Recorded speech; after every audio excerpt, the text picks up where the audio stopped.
ইসরায়েলে আগ্রাসন অব্যাহত থাকলে জিম্মিদের কফিনে করে ফেরত পাঠানোর হুঁশিয়ারি দিয়েছে হামাসের সশস্ত্র শাখা কাসেম ব্রিগেড। অবরুদ্ধ উপত্যকার একটি টানেলে 6 জিম্মির মৃতদেহ উদ্ধারের পর সোমবার এক বিবৃতিতে তারা এই হুঁশিয়ারি দিয়েছে।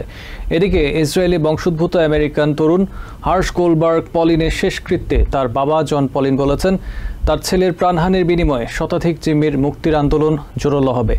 এদিন ম্যানহাটনের ট্রাই স্টেটের প্রায় 5,000 মানুষ মার্চ ফর গাজা সমাবেশে অংশ নেয়।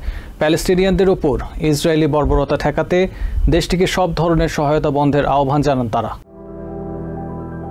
প্রেসিডেন্ট জো বাইডেন দীর্ঘদিন ধরেই বলে আসছেন ইসরায়েল ও হামাসের মাঝে একটি যুদ্ধবিরতি খুবই কাছাকাছি।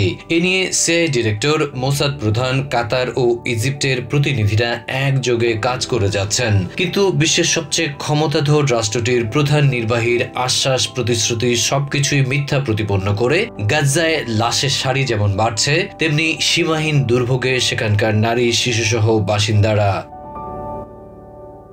অন্যদিকে রাফার আন্ডারগ্রাউন্ডের একটি টানেল থেকে রবিবার ইসরায়েলি বংশোদ্ভূত আমেরিকান তরুণ হার্শ গোল্ডবার্গ পলিন সহ 6 জিম্মির মরদেহ উদ্ধার করা হয়েছে, আর তাতে ক্ষোভে উত্তাল হয়ে উঠেছে ইসরায়েল। বাকি জিম্মিদের মুক্তির দাবিতে দেশটি জুড়ে হাজার হাজার মানুষ রাস্তায় নেমে বিক্ষোভ করছে।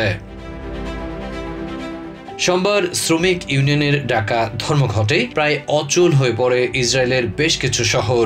বিক্ষুব্ধরা বলছেন, ইসরায়েলের প্রধানমন্ত্রী বেঞ্জামিন নেতানিয়াহু সময় মতো হামাসের সঙ্গে যুদ্ধবিরতি চুক্তি করলে জিম্মিরা বেঁচে যেতে পারত।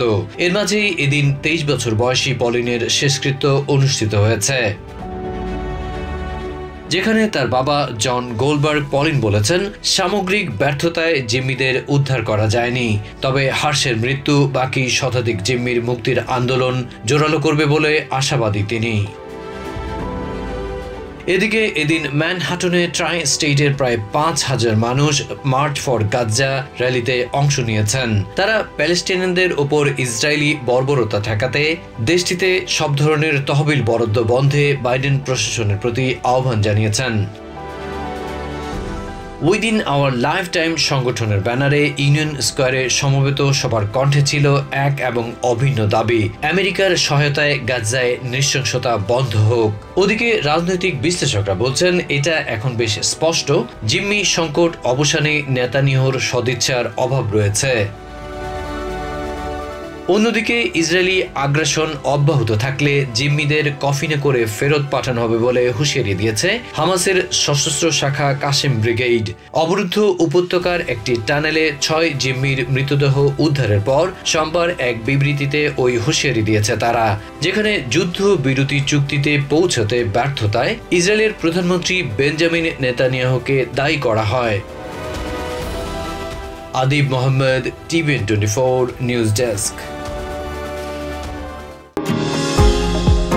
নিউ ইয়র্ক থেকে সম্প্রচারিত টিভিএন 24 টেলিভিশন বিশ্বজুড়ে বাঙালির কণ্ঠস্বর।